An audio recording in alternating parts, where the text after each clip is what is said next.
Ibu-ibu, Sesiung, Sece semua. Selamat Perkenalkan malam. malam. Perkenalkan nama saya Wiryani. Saya hari ini akan membantu sebagai moderator pada acara hari ini. Mungkin pertama-tama saya ingin mengucapkan terima kasih atas kehadiran Bapak, Ibu, teman-teman semua pada sesi Daily Mindfulness hari ini yang merupakan sesi pertama ya dari kegiatan Daily Mindfulness. Nah, sesi Daily Mindfulness ini akan berlangsung kurang lebih selama 1 jam, di mana kita bisa sama-sama belajar dari mendengarkan ini pembicaranya Ibu Wileng maupun dari teman-teman semua. Jadi di sini kita belajar bareng-bareng, bukan hanya dari sharing pembicara, tapi dari sharing nanti teman-teman semua. Jadi nanti kalau ada yang merasa gitu ya dari topiknya, oh ini relate sekali nih sama saya gitu, lalu mungkin ingin bertanya ataupun sharing, nanti boleh ya. Tuh. Mungkin boleh next.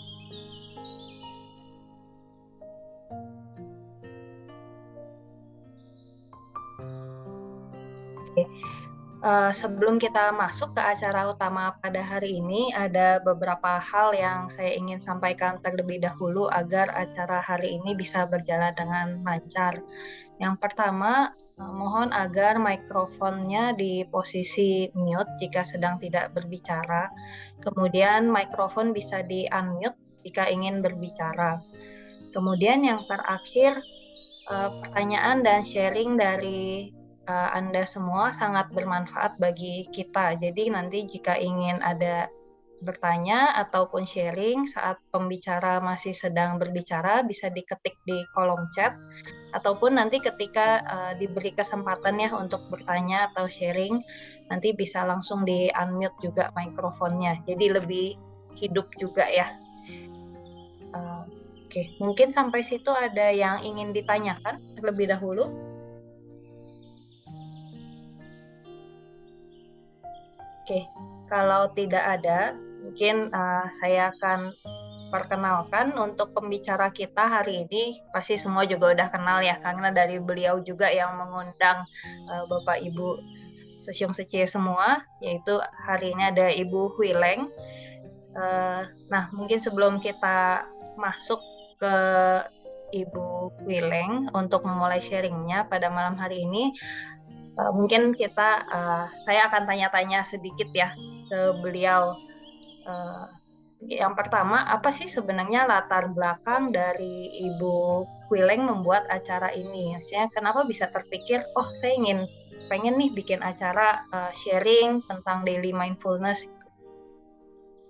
Oke, terima kasih.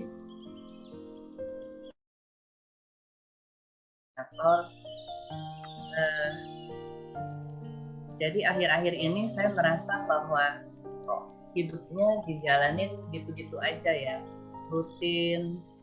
Kayaknya nggak ada sesuatu yang yang exciting gitu, yang excitement gitu. Lalu tiap hari bangun pagi, kemudian mengerjakan pekerjaan, kadang ke kantor, balik, lalu besok begitu lagi. Kayaknya ada sesuatu yang hilang gitu, dibandingkan dengan beberapa tahun lalu. Jadi akhir-akhir ini mulai terasa kayaknya kok rutin aja hidupnya. Lalu saya coba untuk bicara juga dengan beberapa teman, mereka kira-kira juga sama gitu. Sudah saya amati ternyata memang dulu kita tuh rajin ketemu orang, jadi selalu kita keluar rumah sebelum pandemi ya. Jadi kita ketemu orang lalu menyapa, dengan menyapa bilang selamat pagi, itu saja sudah menimbulkan kegembiraan kecil. Kemudian di samping itu kita banyak komunikasi dengan orang, tukar pikiran, juga diantaranya di forum bedah buku ya, kita banyak tukar pikiran, saling sharing mengenai pengalaman hidup,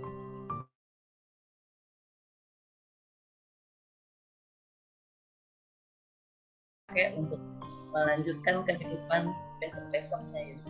Sehingga muncul rasa tenang, rasa nyaman, rasa bahagia, dan rasa percaya diri.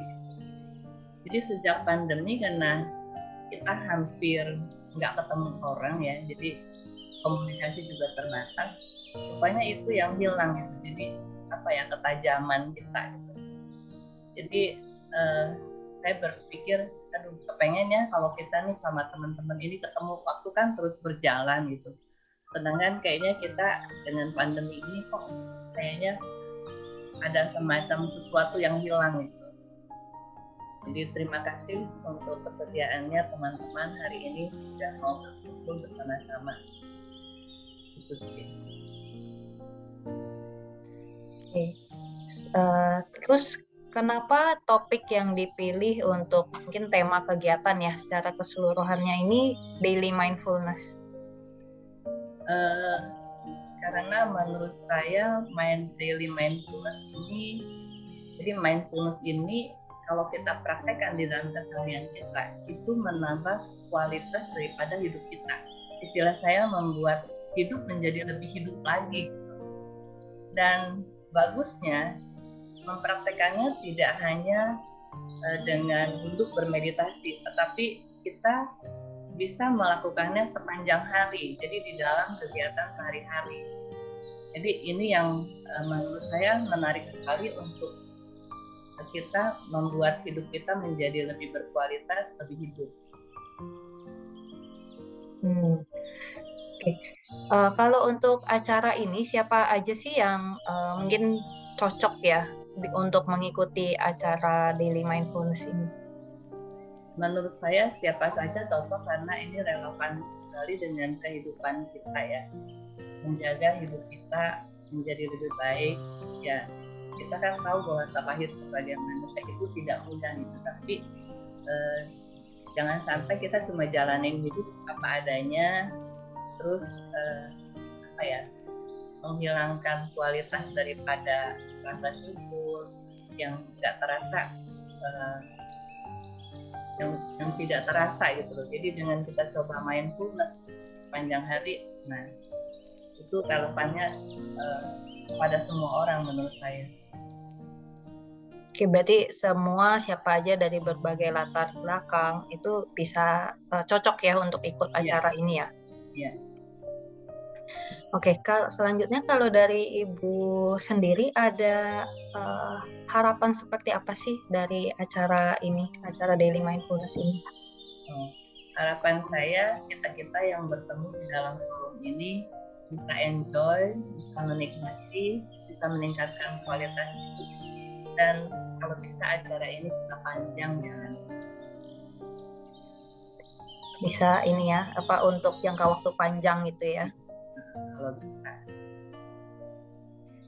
Oke, mungkin sebelum kita mulai masih ada lagi hal-hal lain mungkin yang ingin disampaikan? Oh ya, karena ini kita sedang berlatih mindfulness, jadi kalau boleh kita open, kita punya kamera.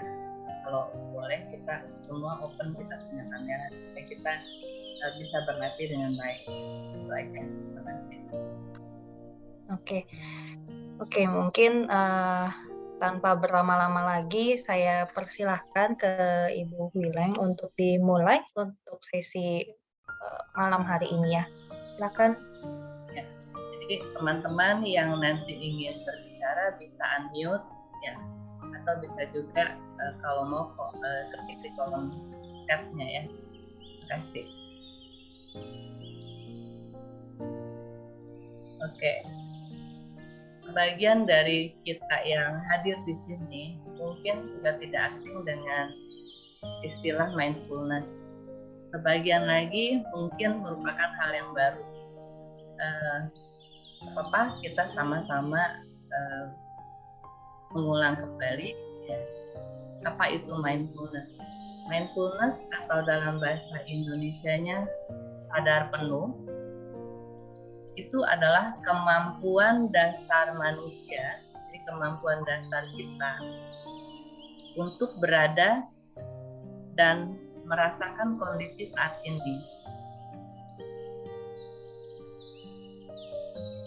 Bentar ya, saya coba dulu.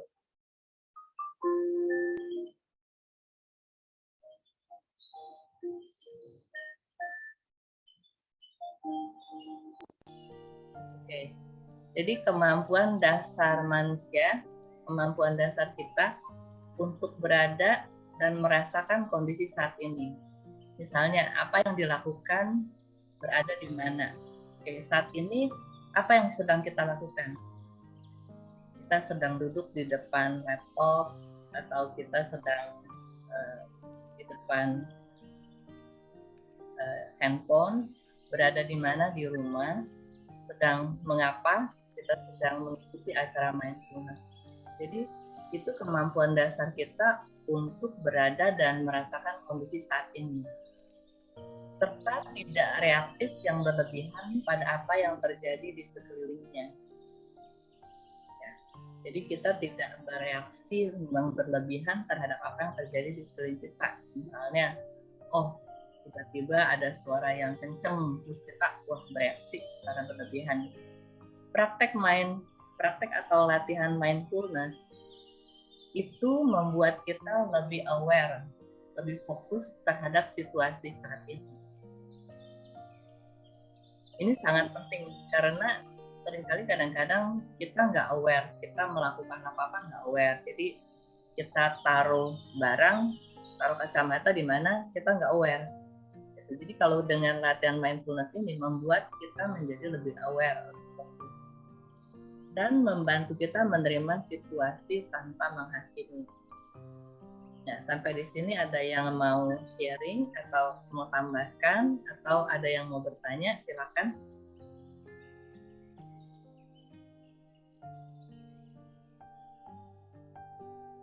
Oke. Itu yang mau nanya dong. Ya. Yang nomor 2 tuh membuat kita lebih aware terhadap situasi saat ini. Saya belakangan ini merasa melakukan sesuatu jadi sering lupa. Contohnya gini, lagi ngerebus telur ya, lupa harusnya 15 menit atau 10 menit ya, kelewatan gitu. Berapa kali kejadian akhirnya saya beli alarm aja. Karena kalau nunggu 10 menit kadang-kadang saya mesti melakukan secara paralel hal lainnya ya. Misalkan baca buku atau mungkin melakukan kerjaan lain gitu ya, atau mungkin karena faktor usia ya, Secia ya. Sorry, di sini panggilan umumnya pakai Secia Sesium atau Ibu Bapak ya. Terima kasih. Apa aja, karena sebagian mungkin member of Seci, sebagian lagi teman-teman di luar Seci. Jadi nggak apa-apa Sesium Secia atau Bapak Ibu terserah ya. Ya. Oke. Jadi ini pernyataan atau pertanyaan nih Sesium Baruna? Pernyataan dan pertanyaan juga. Pernyataan waktu itu saya sharing nih, saya amatin ya begitu bahwa harus fokus ya, awareness ya. Tapi dalam beberapa hal kok kayaknya faktor usia kayaknya nggak bisa dibohongin ya. Sehingga saya beli timer aja deh, alarm untuk ini ngatur 10 menit gitu ya. Karena berapa kali kejadian kok ngerebus ini kok jadi kelewat terus. Ya. Jadi kalau menurut saya, latihan mindfulness itu membuat kita lebih aware, fokus, karena sebenarnya di satu momen hanya satu hal yang menjadi perhatian kita. Nah, tapi kalau kita mau rebus telur 10 menit, kan nggak mungkin kita tungguin itu telur 10 menit ya. Jadi solusinya seperti Sesium bilang sih, kita pakai timer. Karena nggak mungkin kita 10 menit terus kita tungguin, kita hanya fokus di telur itu kan nggak mungkin. Gimana pendapat teman-teman yang lain nih? Ada yang mau kasih komentar atau Sesium Baruna gimana? Ya. Saya mau ikut ini juga nih, ikut bertanya juga ya, bukan memberi pernyataan. Kalau saya mau bertanya juga nih, bagaimana kita berlatih mindful ini supaya fokus tapi kalau tadi Baruna bilang kan lupa ya, kelupaan masak telur. Kalau saya taruh barang lupa dulu, taruh barang di mana lupa, taruh barang di mana lupa. Padahal saya juga udah berusaha untuk fokus ya. Tapi ternyata masih belum mampu tuh. Jadi seringkali taruh barangnya itu waktu naruhnya itu berarti saya nggak fokus. Sehingga saya ketika udah ditaruh, belakangan saya lupa di mana naruhnya gitu. Cari sini, cari sana. Kacamata itu paling sering lupa. Kunci mobil. Jadi walaupun udah dikatakan taruh di tempat yang sama setiap kali gitu ya. Tetapi saya masih belum mampu. Nah, tipsnya apa nih untuk saya nih gitu ya, Cece Wileng apa Ibu Wileng nih? Terima kasih ya. Ada yang mau kasih jawaban dari teman-teman? Kalau menurut saya, Sesyung, kita belum sungguh-sungguh mempraktekkan awareness, belum sungguh-sungguh mempraktekkan gitu. Karena kalau kita mempraktekkan pada saat kita taruh, ya kita tuh semacam bilang pada diri kita, oh ini saya kacamata, ini saya taruh di sini. Jadi kalau kita taruh begitu, harusnya kita nggak lupa. Dan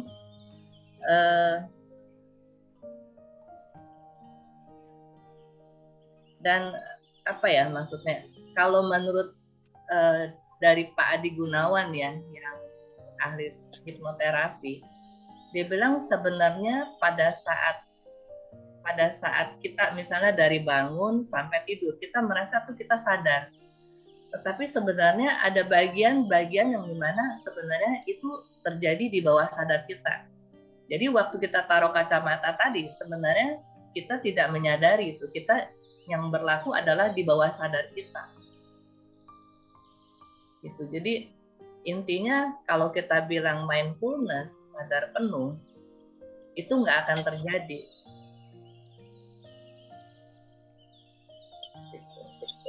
Terima nggak, Sesyung? Ya, saya terima. Berarti kalau itu masih terjadi, berarti kita lalai lagi ya, lengah lagi ya. Jadi nggak aware lagi gitu ya. Jadi waktu taruh masih sembarangan. Artinya sembarangan itu sebetulnya tidak sadar gitu ya. Nggak naruhnya itu nggak berkesadaran bahwa saya sedang menaruh kunci di sini gitu ya. Nggak sadar seperti itu. Jadi taruh aja, lempar. Nah, biasanya itu yang mungkin yang akan menjadikan kita lupa ya. Ya, seperti itu. Jadi kalau menurut saya, kalau orang bilang, aduh saya udah mulai pikun nih, sebenarnya mungkin bukannya pikun. Belum pikun ya. Karena memang tidak terlatih untuk melakukan secara. Apa karena itu kebiasaan? Kalau biasa, kalau saya kan ambil di mana akan kembali kemana. Jadi tidak akan lupa. Pokoknya saya udah ambil dari sini tempat yang biasa kita taruh, saya akan kembali ke tempat itu.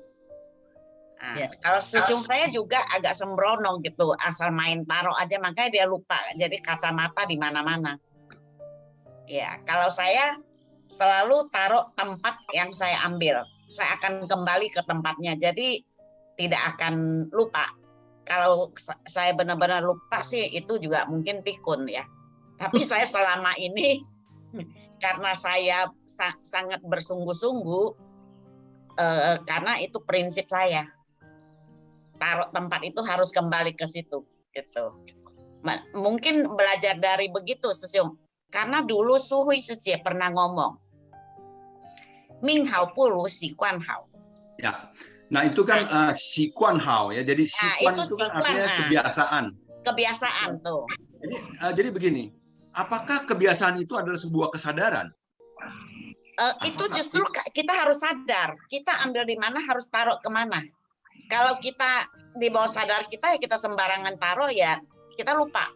Nanti mau ambil cari lagi, wah tadi saya taruh di mana ya. Kalau Si Kuan Hao kan kebiasaan baik gitu. Jadi ambil di mana taruh kemana. Soalnya kan Suhui bilang bernasib baik mending kebiasaan baik gitu. Ya, kalau menurut apa CC Eva itu kan kebiasaan baik itu juga berkesadaran. Tapi saya juga pengen tahu berdasarkan apa teori-teori mindfulness dari apa Adi W. Gunawan ini yang diwakili sama murid-muridnya sekarang, diantaranya Ibu Wileng ini kan, ya muridnya. Bagaimana tuh apakah kebiasaan itu juga adalah sebuah kesadaran atau sebetulnya alam bawah sadar yang bekerja? Seperti itu. Seperti juga kalau kita bawa mobil yang dulu bukan matic, masuk gigi 1, gigi 2, sebetulnya itu saya nggak ngingetin itu harus gigi 2, tapi secara automatically krek refleks. Nah, itukah kesadaran? Saya rasa itu bukan kesadaran, tapi coba penjelasan dari Ibu Wileng deh. Terima kasih ya. Mungkin ada Susyung Agus Hartono di sini. Ya, Ibu Wileng. Ya, Susyung Agus Hartono mungkin lebih ahli dalam hal pertanyaannya Susyung Hoklai. Oh, baik, terima kasih Ibu Wileng, Susyung Hoklai dan teman-teman. Selamat malam semuanya. Senang berjumpa di sini ya. Sebenarnya bukan lebih ahli. Sama seperti Ibu Eva tadi bilang, mungkin karena lebih sering melakukan kan, jadi lebih paham ya. Jadi beberapa kali kalau sedang melakukan terapi juga ini kan sering dijelaskan.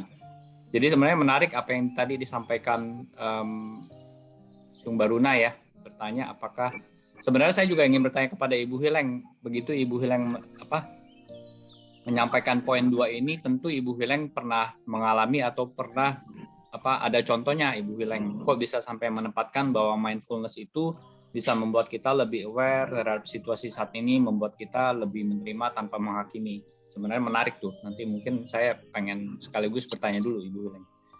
Jadi melanjutkan apa yang disampaikan Sumbaruna, saya ingat ada satu pembahasan pikiran mengenai abhidhamma ya. Saya sangat tidak mendalami, tapi saya pernah mendengar bahwa proses pikiran itu kan dia ada tahapan dan berlangsung sangat cepat dari tahapan nomor 1 sampai nomor 7 atau nomor 8. Nah, biasanya di belakang itu ada proses mencatat. Jadi kalau kita tidak mindful, tidak aware, proses yang terakhir itu 7-8 itu tidak dilakukan. Nah, sehingga mungkin menyebabkan itu lupa ya.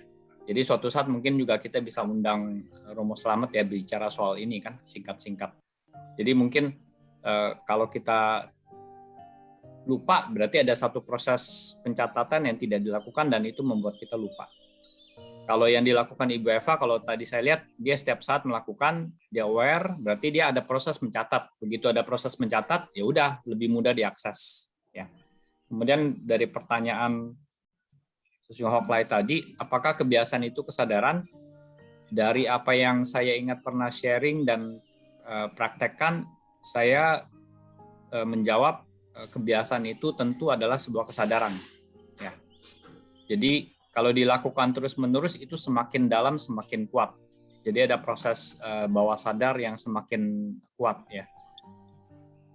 Itu jawaban saya sih, Bu Hileng. Tapi mengenai tips, saya rasa apa yang dilakukan Ibu Hileng hari ini bersama-sama kumpulkan kita sangat berguna ya. Karena apa yang dirasakan Ibu Hileng ini juga tentu kita rasakan.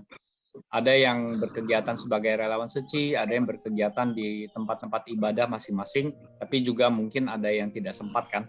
Jadi kita punya kesempatan di hari Rabu sharing seperti ini. Jadi pada saat Ibu Hileng menyampaikan inisiasi ini, saya bilang, oh hal yang baik ya, kita kan ringan di sini ya, tidak perlu ada bahas teori berat-berat, tapi saling berbagi. Sekaligus Ibu Hileng saya ingin gunakan, jadi kembali ke yang tadi, mudah-mudahan menjawab ya Susyung Hoklai ya. Jadi kalau pertanyaannya apakah kebiasaan itu kesadaran, ya jelas itu kesadaran ya. Kalau misalnya kita dalami dalam beberapa ajaran Buddha, diajarkan juga ada kesadaran ke-7, ke-8 ya. Juga pernah waktu itu saya sempat pernah mendengar dari salah satu Susyung kita. Jadi kalau kita setiap saat sadar sangat mungkin kita tidak lupa. Jadi sebenarnya beker itu, alarm itu membantu. Tapi sebenarnya kalau kita bisa mengambil contoh dari Ibu Eva tadi, kita tidak akan lupa. Ya. Dan pikiran itu hanya bisa fokus satu hal di setiap saat. Jadi kalau ada yang bilang multitasking, misalnya dia sambil dengar musik, dia sambil membaca, dia sambil menulis. Kalau dulu yang saya pahamin, wah hebat ya multitasking ya. Tapi sebenarnya pikiran itu berarti dia loncat-loncat. Nah itu yang sebenarnya tidak disarankan. Jadi sangat mungkin pada saat kalau misalnya kita lupa taruh kacamata, itu pikiran lain segera masuk. Wah harus beresin itu. Kemudian ada lagi pikiran yang B masuk, pikiran C masuk. Jadi dia begitu cepat. Nah pikiran yang ini yang seringkali kita pahami sebagai pikiran yang tidak tenang kan. Nah pikiran tidak tenang itu yang membuat kita lupa. Ada proses mencatat yang tidak dilakukan. Jadi kalau kita setiap saat aware tentu akan sangat baik. Saya juga ingin gunakan kesempatan ini Bu Hileng untuk mengenalkan satu teman saya. Di sini ada Pak Hengki namanya ya. Saya pernah ikut Pak Hengki ini kebetulan seorang pendidik ya. Beliau saat ini berkarya di Seci School Secondary ya. Jadi beliau ini sangat berminat, sangat tertarik ke hal-hal yang terkait mindfulness. Bacaan bukunya banyak ya. Dan bukan hanya baca nih, beliau juga pernah membuat modul namanya Mind Over Matter. Jadi mungkin saya ingin usulkan juga ke Ibu Hileng suatu saat kita bisa minta Pak Hengki ya untuk sharing nih mengenai modul Mind Over Matter. Jadi banyak-banyak teknik-tekniknya Ibu Bapak sekalian, siswa-siswa sekalian ya. Jadi menarik itu bagaimana termasuk membangun memori ingatan-ingatan seperti ini. Demikian Ibu Hileng, terima kasih. Terima kasih. Waduh, luar biasa nih sharing-sharingnya. Ada lagi yang mau tanya? Kalau enggak, kita lanjutkan. Jadi tadi pertanyaannya, sharingnya dari Sesung Baruna, Sesung Hokai, Sesung Eva ya. Lalu penjelasannya oleh Sesung Agus. Saya kira sangat bermanfaat buat kita ya. Dan yang terakhir, latihan mindfulness ini menjadi semakin penting di masa sekarang, di mana distraksi semakin banyak seiring dengan perkembangan zaman. Nah, berikutnya kita lihat di sini ada satu orang dan dengan seekor anjing yang sedang berjalan-jalan di taman. Nah, kita lihat yang orang ini pikirannya banyak tuh. Dia berpikir tentang mungkin mobil, berpikir tentang orang lain, berpikir tentang anaknya, berpikir tentang sewa apartemennya dan sebagainya. Jadi mindnya di sini full, pikirannya penuh.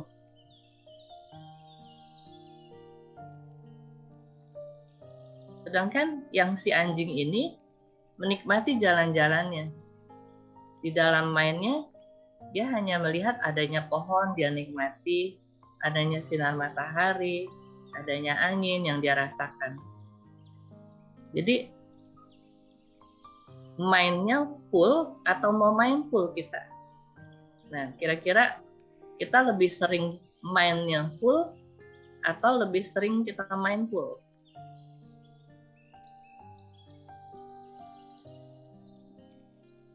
Kira-kira ada yang mau menjawabnya nih pertanyaan ini? Kalau saya terus terang sering mainnya full.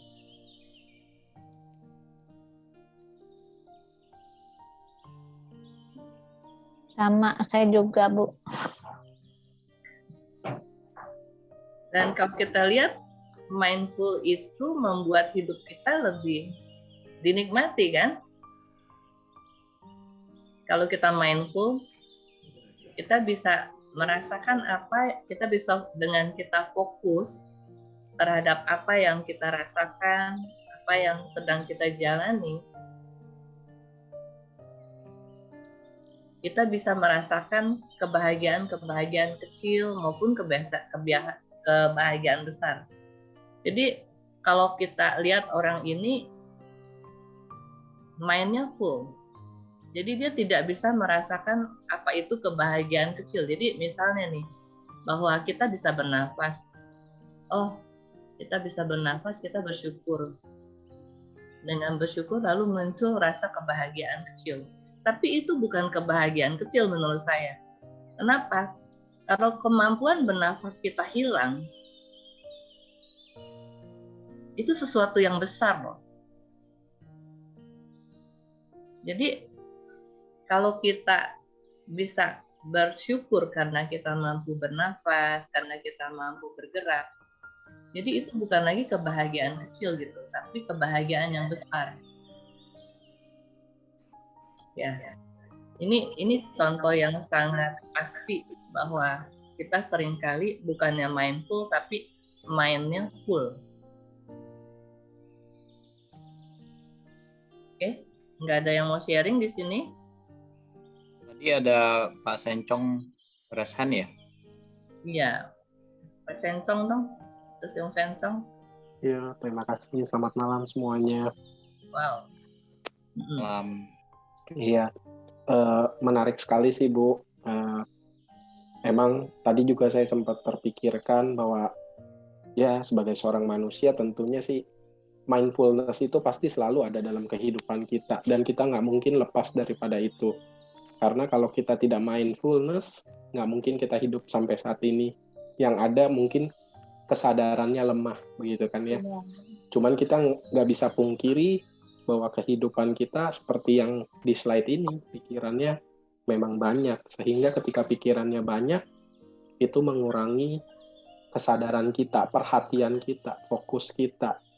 Jadinya mungkin tadi seperti yang disampaikan Sesiung Baruna atau Sesiung Hoklai dan Sesiung Agus gitu ya, bahwa emang kita seringkali menaruh satu benda, sering jadinya kok lupa ya gitu ya.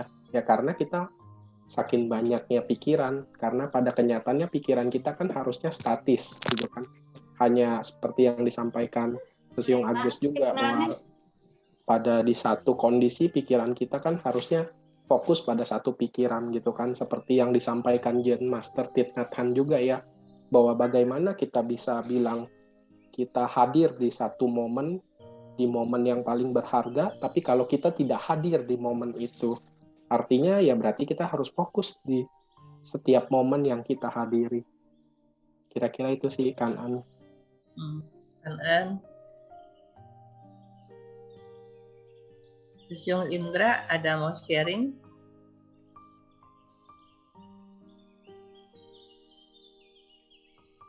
Oke. Di sini ada yang mindful versus mindful. Jadi dengan mindnya yang penuh, kita menjalani hidup dengan autopilot. Jadi pagi bangun, kita tidak menyadari bahwa oh ya kita bangun, kita bernafas, kita bisa menggerakkan kaki kita, lalu bisa merasakan gesekan dengan spray dan sebagainya, sehingga kita merasa bersyukur kita masih punya kemampuan seperti itu. Tapi kalau dengan mindnya penuh gini, kita langsung pikiran kita terhadap pekerjaan dan sebagainya. Nah seringkali misalnya di dalam rumah, di mana gitu, kita hadir secara fisik, tetapi tidak hadir secara mental. Jadi misalnya suami, istri, anak-anak gitu, masing-masing semua hadir ada di dalam satu rumah, tapi tidak ada kehadiran gitu. Jadi secara mental tidak ada gitu. Sehingga tidak juga ada excitement dalam menjalani hidup. Akhirnya ya jalan aja gitu, rutin aja, menjadi suatu rutinitas karena tidak didasari dengan mindful, kesadaran. Menjalani hidup, nah kalau dengan mindful, kita menjalani hidup dengan menyadari hal yang dilakukan. Seperti misalnya yang tadi saya bilang, oh ya saya bernafas tuh, bersyukur banget ya bisa bernafas ini gitu. Ya jangan sampai satu saat sudah susah bernafas baru kita, kita nggak pernah merasakan happy-nya tapi merasakan penderitaannya. Nah hadir saat ini secara fisik dan mental, dan dengan begitu kita akan bersyukur atas hal-hal yang kecil dan menimbulkan rasa bahagia. Nah, kata salah satu guru besar kita, Thich Nhat Hanh, mindfulness is a source of happiness. Dari sini mungkin ada yang mau ditambahkan oleh Sesiung Sucie, atau ada yang boleh tanya dong Bu? Ya. Bu. Maaf Ya. saya off cam ya karena signalnya jelek. Apakah mindful itu bisa diartikan sama dengan seperti robot? Mindful yang apa? Yang mindnya full atau yang mindful? Mindnya full. Yang Mindnya mindnya full. full. Karena itu kan kayak autopilot gitu kan. Nah, itu berarti seperti robot begitu ya. Ya, gambarannya kurang lebih ya, tapi tentu tidak seperti robot beneran ya. Jadi maksudnya most of the time mungkin kita bergerak seperti autopilot gitu, tapi tentu tidak sepanjang waktu. Jadi ada juga yang dimana kita hadir. Oke, makasih. Terima kasih. Ada lagi yang mau sharing? Atau Sesyung Hengki bisa menambahkan? Terima kasih Bu Eleng dan Bapak Ibu semua. Kalau menurut saya memang setuju ya kalau dibilang mindfulness source of happiness. Tapi memang yang paling kita butuhkan kalau menurut saya sekarang ini ya memang mencari tahu bagaimana mindfulness itu bisa dilakukan. Karena kadangkala kita bicara tentang mindfulness, kita meng-quote sesuatu, tapi kita tetap masih bingung cara menjalankannya. Dan kadang-kadang banyak cara yang disuggest terlalu complicated yang membuat kita akhirnya terus give up sendiri. Akhirnya rutinitas yang harus dilakukan supaya mencapai happiness itu jadi terbengkalai. Jadi mungkin ya setuju dengan Pak Agus dan teman-teman yang lain yang tadi bilang bahwa di sesi ini ya ini kesempatan bagus ya untuk kita saling sharing, saling membagikan pengalaman masing-masing. Siapa tahu dari pengalaman kalau di WA ada 48 orang ya, pengalaman dari 48 orang bisa saling di-share-kan dan kita bisa dapat manfaat dan bisa jadi habit. Malah itu menjadi autopilot yang bagus gitu kalau misalnya memang itu bisa dilatih terus-menerus. Setuju sih.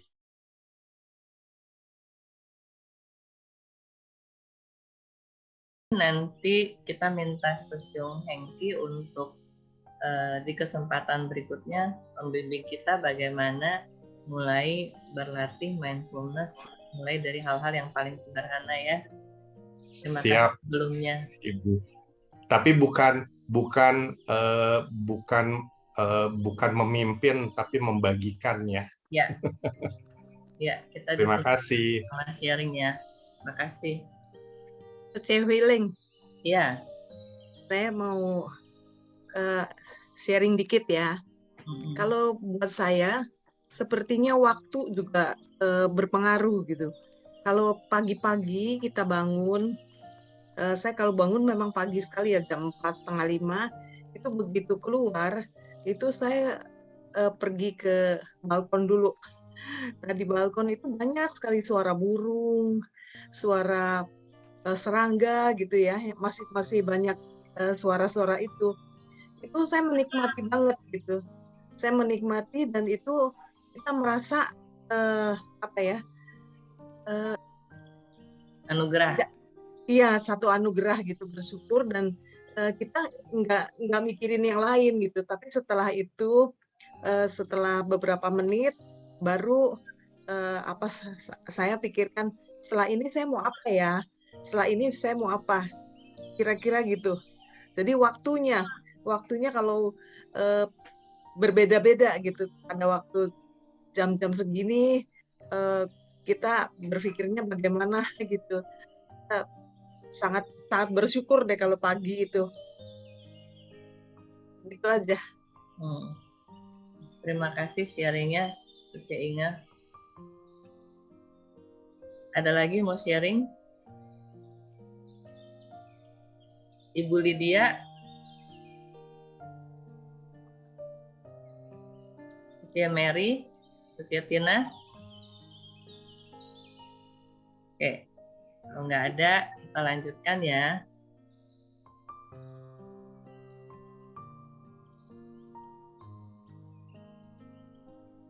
Nah, jadi daily mindfulness atau praktek atau latihan mindfulness ini dapat dilakukan di aktivitas sehari-hari.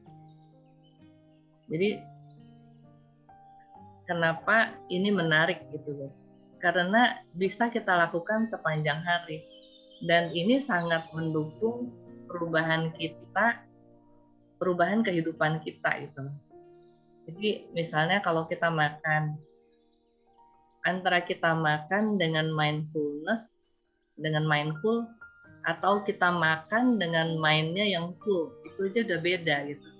Kalau kita makan dengan mindful, maka kita bisa menikmati makanannya, kita bisa tahu apa yang kita makan, dan tentunya itu sejalan nanti dengan kesehatan jiwa kita, kesehatan badan kita gitu. Demikian juga pada saat kita berolahraga, kita berolahraga misalnya berenang atau jalan pagi atau naik sepeda, antara kita bisa naik sepeda sambil mikirin hal-hal yang lain, atau kita bisa merasakan tubuh kita yang sedang bergerak, kemudian merasakan angin, merasakan sinar matahari. Nah, itu bisa kita praktekkan gitu loh. Jadi pertama tentu kita tahu bahwa mindfulness ini penting dan itu menunjang kehidupan kita supaya kita menjadi lebih hidup, bisa menjaga kita punya kualitas hidup gitu loh. Nah, sesudah kita tahu ya tentunya kita berusaha untuk mempraktekannya. Nah, kalau kita melakukan aktivitas sehari-hari tidak dengan sibuk memikirkan atau melakukan hal yang lain, tetapi kita dengan menyadari, maka kita bisa menikmati kegiatan yang dilakukan lebih full. Sehingga membangkitkan juga rasa syukur dan rasa happy. Bukankah kita memang hidup dengan happy gitu? Nah, ini yang coba saya share gitu. Ada yang mau sharing tentang ini?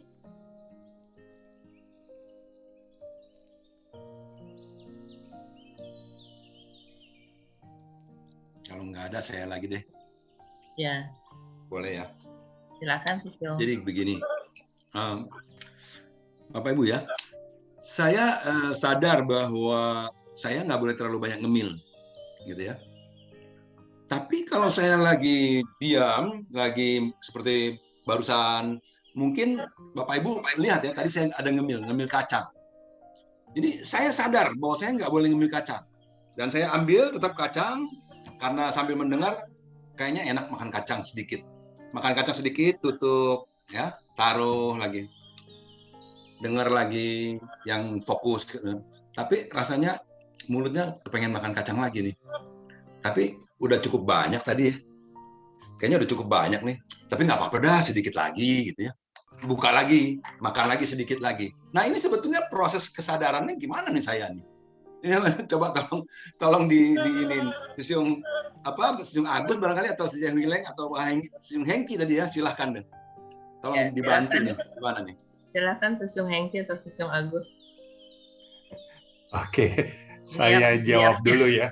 Nanti ditutup sama Siung Agus. Jadi ini sama sebenarnya dengan baru aja tadi anak saya juga share. Ada temennya, ini juga kita sering dengar ya, mereka tahu bahwa main game itu mengganggu pelajaran. Mereka tahu, tapi apa yang terjadi? Tetap main game. Akhirnya memang mengganggu pelajaran. Banyak orang yang tahu merokok nggak baik bagi kesehatan. Udah tahu, tapi tetap nggak bisa ngelawan. Malah saya lupa ada satu quote, saya agak lupa di pelajaran, bahwa sebenarnya tantangan terbesar manusia itu bukan musuh apa-apa, tapi temptation. Jadi sebenarnya di otak manusia kan selalu akan terbagi menjadi dua pikiran manusia, subconscious mind dan conscious mind. Kalau menurut saya dan beberapa expert juga bilang bahwa subconscious mind itu selalu mempengaruhi tindakan kita. tindakan kita yang lalai, tindakan kita yang tadi Sesung Hokley bilang suka ngemil, bukan buruk ya, tapi subconscious mind tuh punya kekuatan yang lebih besar dibandingkan conscious mind. Itu sebabnya waktu Sesung Hokley bilang, consciousnya bilang, tahu nih makan kacang nggak baik bagi kesehatan, tapi subconscious mind-nya punya tenaga yang lebih besar. Akhirnya kalah conscious mind-nya. Anak saya tadi tahu temennya tuh subconscious mind-nya bilang, conscious mind-nya bilang main game tidak baik karena bisa mengganggu pelajaran sampai malam. Tapi subconscious mind-nya lebih besar lagi, akhirnya ya main game. Sama dengan orang rokok dan sebagainya. Yang mau saya katakan adalah kita harus bersahabat dulu nih dengan yang subconscious mind-nya.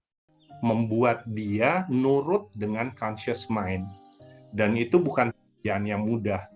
Kita selalu waktu dari muda, saya menganggap saya masih muda juga ya, sama kayak Bapak Ibu juga, kita latihan otot gitu ya, tapi kita kadang-kadang lupa untuk ngelatih mind kita. Beberapa kali kita selalu kalah dengan subconscious mind kita. Tapi jangan salah, subconscious mind juga bisa melakukan sesuatu yang baik. Makanya tadi saya katakan, kita mesti bersahabat. Dan kadang-kala, karena tenaganya besar, kita nggak bisa ngalahin. Yaitu tadi, kita selalu kalah dengan temptation-nya. Tapi jangan salah juga, subconscious mind kita bisa bawa untuk sesuatu yang baik. Misalnya menyembuhkan sakit, membuat kita bisa bangun pagi tanpa weker, membuat kita jadi lebih sehat. Jadi, ya sekarang kita mesti yang dibawain topiknya tentang mindfulness, kalau menurut saya, tujuan akhir dari mindfulness adalah conscious mind dan subconscious mind bekerja sama untuk mencapai tujuan. Itu sih pendapat saya. Thank you. Wow, luar biasa. Saya mendapatkan satu pengetahuan yang baru. Gimana dengan teman-teman? Oke, ada lagi yang mau sharing? Ya, terima kasih ya, Pak Hengki. Terima kasih, tipsnya bagus ya, mantap nih. Mantap, tapi saya masih ini terus nih kayaknya nih ya. Selalu subconscious mind-nya ini selalu mencari pembenaran dan lebih kuat memang tadi itu. Mencari pembenaran. Dan pembenarannya apa? Pembenarannya ya enak. Makan aja, sedikit aja makan aja, banyak-banyak. Makannya dengan berkesadaran, rasakan teksturnya, rasakan ininya. Tahu kacang itu asal dari mana, ini dari mana. Kacangnya gini. Wah, ini alibinya banyak banget gitu. Subconscious ini kok begitu hebatnya gitu ya, punya segudang alibi dan bisa membuat saya harus percaya diri sama subconscious. Dan dikalahkan gitu ya. Nanti kalau udah latihan, Sesiung bisa bilang kacang minggir gitu. Ya, kadang-kadang. Jadi nanti minggu depan kita mulai dilatih supaya bisa minggirin kacang ya. Kita setujui apa yang menjadi usulan-usulan yang ada di dalam BPMJ tanggal 2 Februari dan 1 Maret. Apakah bisa diterima? Kita tinggal menunggu kapan Hengki Sesung bisa ajarin kita ya. Jadi kalau Hengki Sesung ini buat saya guru, dia punya modul namanya Mind Over Matter, kalau nggak salah ya. Kalau dia pakai jurusnya Taming the Elephant, menjinakkan gajah kalau nggak salah. Tadi begitu disebutkan oleh Sesung Hengki, saya ingat. Saya murid yang baik ya, Sesung Hengki ya, kalau gitu. Luar biasa. Saya juga ingin bertanya ke Sesung Hengki, sebenarnya pada saat tadi Pak Hengki bilang masih muda, saya nggak tahu apakah itu mindful atau aware, saya juga belum tahu sih. Nah, oh ya, Sesung Hokley itu nanti ada tuh, seingat saya Pak Hengki itu bisa mengajarkan bagaimana menghilangkan rasa sakit dengan instan. Jadi kalau rasa sakit aja bisa hilang, gimana keinginan untuk makan kacang? Jadi sangat mudah Sesung Hokley. Nanti mudah-mudahan kita bisa dapat ilmunya dari Pak Hengki ya. Sangat saya nantikan itu waktunya. Tuh. Oke. Next ya, jangan lupa ya. Oke. Jadi membicarakan tentang masalah. Masih ada yang sharing ya?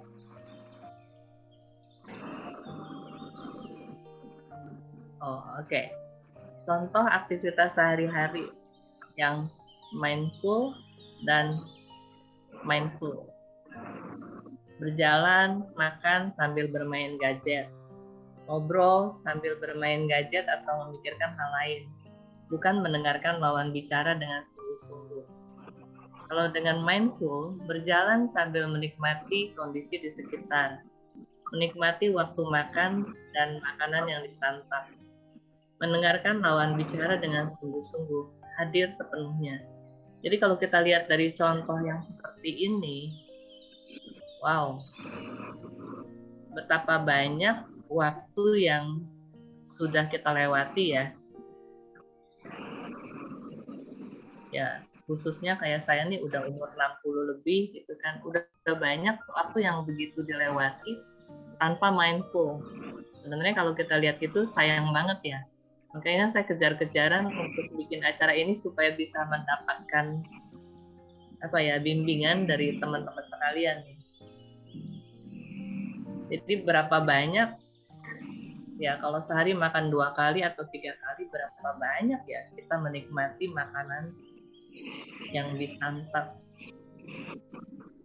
Lalu kalau kita mendengarkan lawan bicara, ya, banyak yang kita bilang bahwa kita mengembangkan cinta kasih kita. Nah, kalau kita bicara mengenai cinta kasih ya, cinta kasih yang paling gampang kan kepada orang-orang yang paling dekat dengan kita gitu, yang mungkin tinggal bersama dengan kita, entah suami kita, entah istri kita, entah anak-anak kita. Tapi sebelum ada gadget, mungkin kita nggak mindful loh. Kita ada, ya, kita mau bilang bahwa, oh, kita ada buat dia, kita sayang sama dia, tapi kita tidak sungguh-sungguh hadir.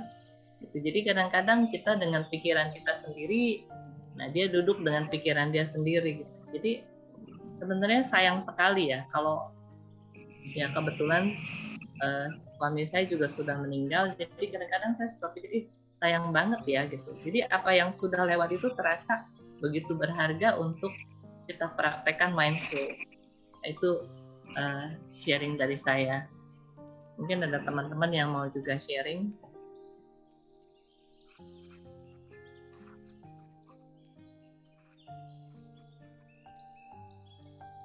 Ibu kalau tanya boleh, Bu? Iya, silakan. Oh, Bu Ber ya? Iya, ini di rumah banyak gangguan soalnya pindah-pindah. Aduh. Gini, tadi saya menyimak. Saya mau nanya, bagaimana caranya supaya fokus, ya, mindful ya tadi ya, fokus dalam waktu singkat gitu, Bu. Itu mungkin saya yang sulit ya. Misalnya kita hadapkan ada pekerjaan yang beberapa gitu. Nah, ini yang harus yang setiap hari itu bermacam-macam gitu. Ini gimana caranya untuk fokus ke satu, nanti pindah ke satu, pindah ke yang lain lagi, tapi fokus. Nah, itu yang kesulitan ya kalau saya, Bu. Nah, ini mungkin ada tips-tipsnya kali ya, Bu ya. Ya, coba dari Sesiung Hengki atau Sesiung Agus.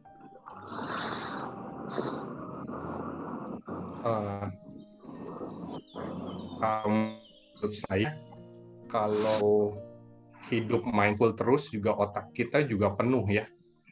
Karena salah satu kemampuan manusia itu salah satu fungsi otak manusia tuh membuat filter. Jadi kalau informasi yang kita terima tuh kan banyak banget tiap detik. Kalau kita mindful tiap kali itu pasti akan penuh banget.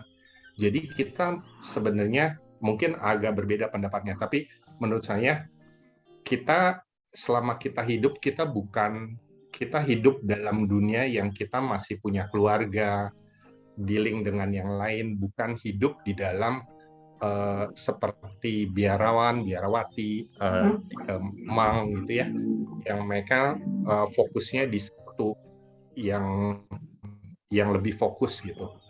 Jadi kita tetap harus memilih mana yang harus difokuskan gitu. Ada kalanya kita juga relax gitu, nggak perlu jadi mindful tiap kali. Tapi ada kalanya waktu kita mindful, kita bisa fokus. Kalau tadi ditanyakan bagaimana membuat fokus, kembali ke yang tadi di sebelum ini yang saya mungkin share sedikit, bahwa itu tuh butuh otot yang dilatih terus-menerus. Jadi kalau menurut saya, itu tidak akan bisa, misalnya let's say minggu depan kita latihan hari Rabu gitu ya, langsung semuanya bisa jadi master gitu ya, yang enggak juga. Atau nanti Seseong Hoklai bisa minggirin kacangnya. Saya sih lebih prefer ke rumahnya Seseong Hoklai, saya ambil kacangnya. Jadi kacangnya hilang deh. Tapi yang mau saya katakan adalah instan.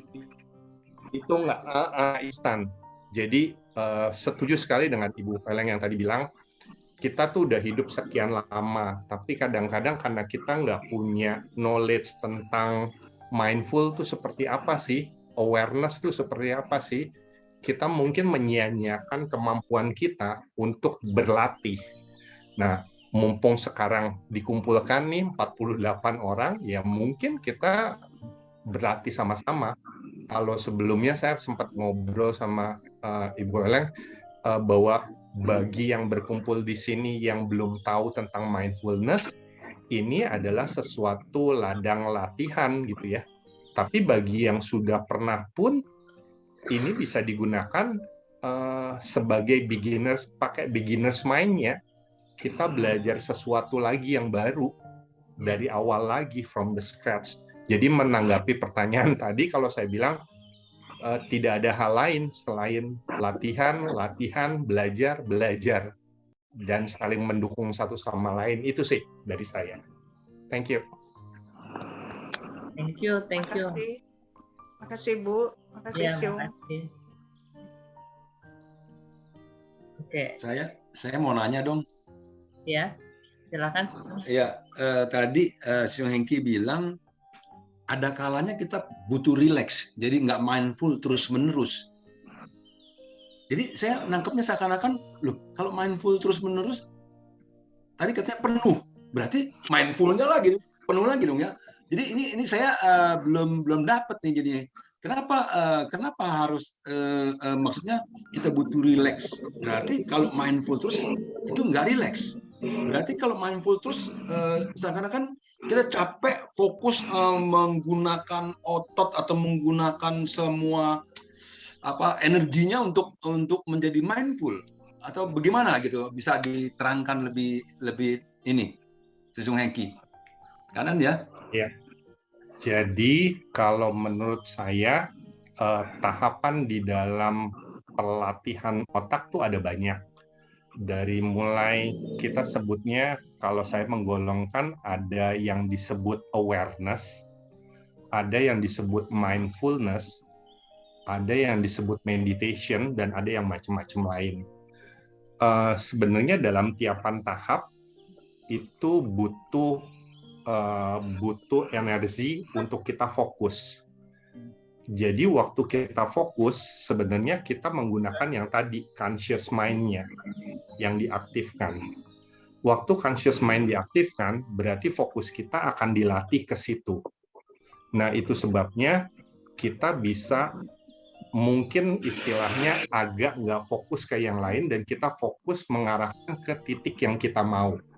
Makanya ada meditation yang berkonsentrasi di satu titik, mindfulness yang berkonsentrasi ke tubuh kita tanpa judgmental ya. Jadi nanti mungkin kita lebih tahu lagi, mindfulness itu sebenarnya melihat diri kita tanpa judgment, atau awareness, kita mengerjakan sesuatu dengan full attention. Sebenarnya kan itu menggunakan conscious mind. Dan kembali lagi, itu tuh butuh energi. tapi energi yang dipakai jadi terarah. Itu sebabnya banyak yang bilang kalau nanti kita latihan merangkai bunga itu adalah sesuatu yang berhubungan dengan awareness, mindful, dan meditation. Makanya ada yang bilang, kok setelah kita ke Seci misalnya merangkai bunga, pulang merangkai bunga kayaknya seger loh gitu. Atau kita ikut perayaan, datang apapun agamanya, kok setelah perayaan saya merasa fresh loh. Atau saya sehabis olahraga misalnya, saya keringetan, tapi saya fresh loh. Jadi sebenarnya fokus-fokus yang kita lakukan itu membuat kita kelihatannya capek, tapi enggak. Tapi memang kegiatan itu tuh butuh konsentrasi, Sesyong. Jadi kalau kita terus-terus konsentrasi, ya kepala kita kayak tadi yang saya katakan, mungkin malah akan overwhelm. Jadi ada kalanya ya kita harus membagi. Ada kalanya kita aware, ada kalanya kita mindfulness, ada kalanya kita meditation, tapi ada kalanya kita tidur santai, relax. Tapi kalau kita sudah bisa membagi itu, saya yakin tidur malam kita lebih tenang, apa yang kita makan, kita bisa memutuskan mana yang mau kita makan, dan ya sebagainya. Itu sih kalau menurut pendapat saya. Ya, jadi kalau begitu mindfulnya tadi nggak autopilot dong. Mindfulnya masih berusaha untuk mindful. Kayaknya sepertinya mengerahkan sesuatu. Jadi bukannya berjalan seperti begitu smooth, begitu artinya mindful dengan gimana ya? Saya kan mencoba mempraktekkan mindful ini. Saya belum ketemu yang katanya jadi capek begitu ya, fokusnya. Tapi mungkin mindfulnya saya kan juga banyak lengahnya gitu ya, banyak halanya. Jadi mungkin masih belum ketemu yang capeknya itu ya. Jadi saya belum ketemu tuh Koengki yang jadi katanya makanya waktu Koengki bilang kita juga harus relax gitu. Jadi saya relax juga bisa mindful gitu ya? Bisa. Gimana tuh? Nah, gitu. Jadi ya. Saya agak nggak nangkep sih, tapi menurut saya intinya sih sebenarnya kita menggabungkan aja sih, Sesyong. Dalam kehidupan kita tetap kan kadangkala kita memang perlu melakukan sesuatu, kita perlu santai, kita juga perlu relax, tapi kalau kita, jadi gini, ada banyak hal waktu kita melakukan, kalau kita melakukan sesuatu, itu tadi di-drive oleh si subconscious mind-nya. Nah, kalau kita memberikan program yang benar ke subconscious mind-nya, jadi waktu kita tidak melakukan kegiatan mindfulness secara, kita tidak melakukan kegiatan mindfulness yang kita rencanakan, subconscious mind-nya kita tetap bekerja. Jadi maksudnya gini, kita bilang bahwa kita mau relax, tubuh kita mau sehat. Kita biasanya mungkin lewat meditation, lewat awareness, tapi sebenarnya kita juga bisa memprogram subconscious mind kita bahwa saya mau sehat. Jadi waktu kita melakukan meditation atau mindfulness, kita punya target untuk sehat, tapi waktu kita nggak melakukan itu, sewaktu tidur misalnya, subconscious mind-nya tetap bekerja untuk mendukung sehatnya itu. Jadi sebenarnya itu yang mau saya katakan. Saya nggak tahu, mungkin menjawab atau mungkin juga tidak. Ya. Thank you. Ya, menambah, sudah menambah. Kalian terima kasih. Ya. Sama-sama. Oke. Nah, ternyata sejam ini udah lewat. Oke, kita selesaikan ya, bersyukur dan bahagia. Jadi menurut berbagai penelitian, rasa syukur mengaktifkan daerah batang otak yang memproduksi dopamin, neurotransmitter yang bertugas mentransfer sinyal antara sel-sel saraf otak. Jadi penting sekali kalau kita merasa syukur dan bahagia ya. Dopamin yang terlalu sedikit menyebabkan depresi, insomnia, perubahan suasana hati, dan kurangnya motivasi. mungkin banyak dari kita yang sedikit banyak insomnia ya, termasuk saya, dan kadang-kadang perubahan suasana hati dan kurangnya motivasi. Nah, makanya penting buat kita untuk melatih kita punya mindfulness supaya kita bisa bersyukur dan merasakan bahagia, karena bersyukur memberikan efek mendalam pada kesehatan dan kebahagiaan, seperti tidur yang lebih baik, tingkat kecemasan dan depresi yang lebih rendah, ya, dan sebagainya. Jadi kita bersyukur sekali hari ini ada teman-teman yang sudah mendalami dan siap untuk sharing di kemudian hari. Oke.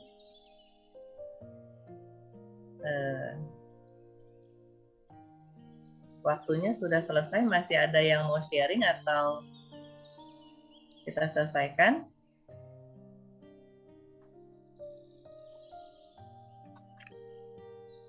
Oke. Kalau tidak, dari saya terima kasih, sungguh-sungguh suatu kebahagiaan bagi saya untuk bisa mengundang Bapak-bapak, Ibu-ibu, sesuai sekalian di dalam acara ini. Dan saya merasa bahagia.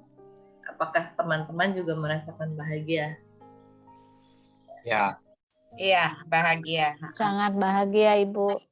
Ya, terima kasih. Happy, Bu. Ya, sukacita ya, semuanya sukacita ya. Ya. Saya kembalikan kepada moderator. Terima kasih juga kepada Wiriani yang sudah membantu saya membuat PPT-nya dengan mindful. Wow. Ya, bagus. Terima kasih. Terima kasih. Oke. Thank you semua. Kanan ya, Wilan Suci.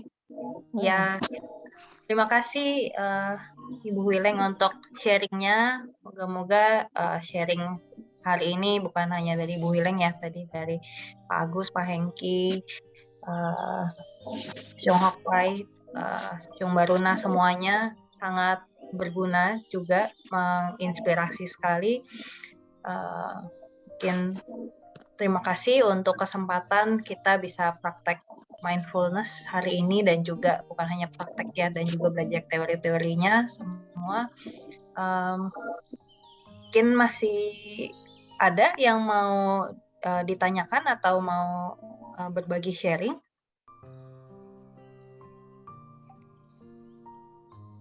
Oke, kalau sudah tidak ada, mungkin kita bisa akhiri untuk sesinya hari ini.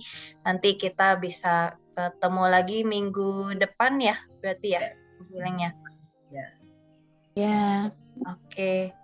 Gitu, sampai ketemu minggu depan jam 7 malam juga. Nanti akan di-share juga untuk invitation-nya ya. Oke. Terima kasih semua. Selamat malam. Kanan. Selamat malam. Terima kasih.